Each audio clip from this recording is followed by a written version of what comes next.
announcement of salary. The FKJGP Nongmensong Circle yesterday discovered that the abandoned poor dwelling units at Lumphira, Nongmensong, which have yet to be allocated to beneficiaries, have become a hub for illegal activities. The FKJGP conducted an inspection of the units following complaints that the area has become unsafe, particularly for young girls. It was found that drug peddlers and addicts have been using these 5 abandoned dwelling units as a safe haven for their illegal activities. Speaking to reporters, Simon Mirthong expressed that the failure of the Urban Affairs Department to allocate these dwelling units to deserving beneficiaries have allowed anti-social elements to misuse the area.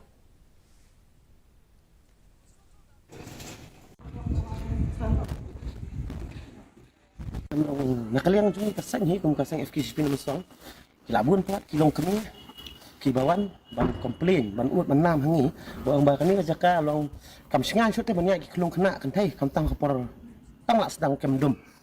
de ngilawan pek kan usien kilabun kekara ni jaka ban sam le kilong yang kan ni kilong yang ketip kadang ro sau building mah kadang kan riu kamera si building jaka along rup sau tali kan ni iu ladapi kum kilong pek badai pek ya kan ya bersama kilong ki badlok hadok rup sau ya kan ro jingkar khu ya. A severe